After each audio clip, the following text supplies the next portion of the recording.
When we think about getting stronger, our minds often jump to lifting weights and pushing through those reps. But there's a twist. But what if the most important part of the workout isn't the workout itself, but what you do in between?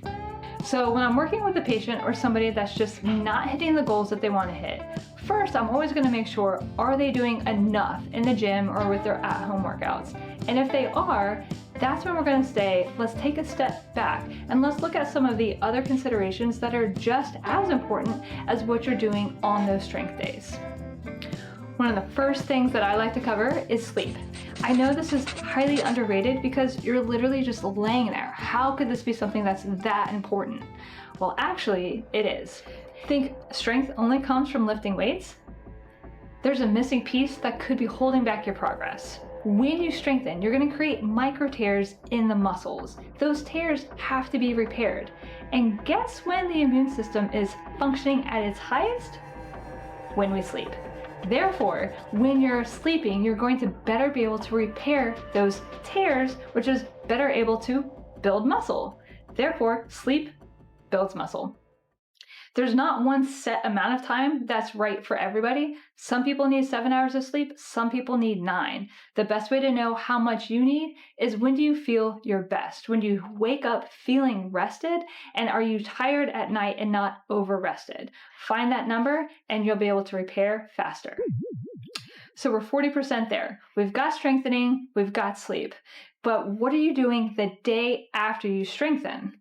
Does that look like a back-to-back strengthening day? Does it look like back-to-back HIIT days? Or are you doing what we call active recovery? Meaning you're going to challenge your body in a different way than you did the day before, so that you're allowing the recovery from the previous day while you're still pushing your body in a different way with a different kind of recovery.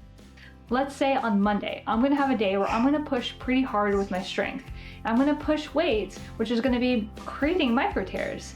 Those micro tears need to heal. So on Tuesday, that might be the day that I choose to push my cardio. That might be the day where I go for a run. The beauty of this is that on that run day, not only am I going to be getting my cardiovascular system stronger, because that's what happens when I run, but as I'm doing that, I'm actually going to be getting more blood flow circulating throughout my body, because I'm asking for the muscles to do work, but not in a high load environment. So I'm getting increased blood flow to those muscles that I just created micro tears in, which is going to help them heal faster. So active recovery not only is going to keep me moving on a day-to-day basis, but it actually helps one aspect of my workouts improve the other aspect of my workouts.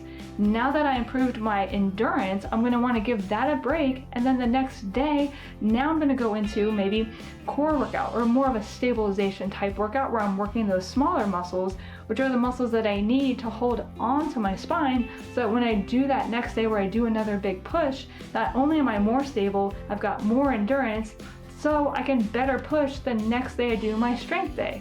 So I'm constantly moving between big global muscles, smaller stabilizing muscles, and my cardio day, and I fluctuate those, and I'm never doing back-to-back same days, so I'm always essentially in active recovery.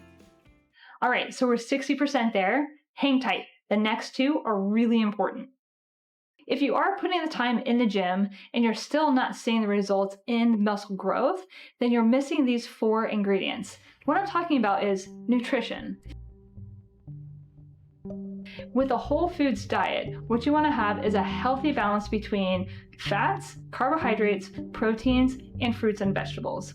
The real answer is this balance looks different for everybody. It depends on your physiology, your age, your gender. It also depends on what your goals are. Are you in a weight loss goal? Are you in a weight gain goal? Are you in a goal to PR next race? So all of these really are very important when it comes to nutrition, because what you eat is how you're going to directly absorb those key ingredients into your body to repair one and build muscle. So one of the things that I always like to make sure is that what you're taking in is matching the goal that you have set for yourself. And if it's not, it might mean you need to do more research, or if you have a really specific goal and are struggling, you might need to work with a nutritionist to help you make that plan.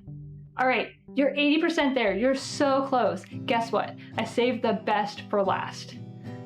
If you really want to get stronger, sometimes you have to do less, not more. What I mean by this is you gotta take rest days. If you're not taking at least 1 to 2 days off per week from really pushing your body, then you're not ever gonna be able to have that recovery period be complete. If the recovery period is not complete, you're not gonna see the goals that you want, and you're just gonna be spending energy that's not gonna get the results. So yes, the real answer is rest days can be just as important as the strength days to hit the goals that you want to hit.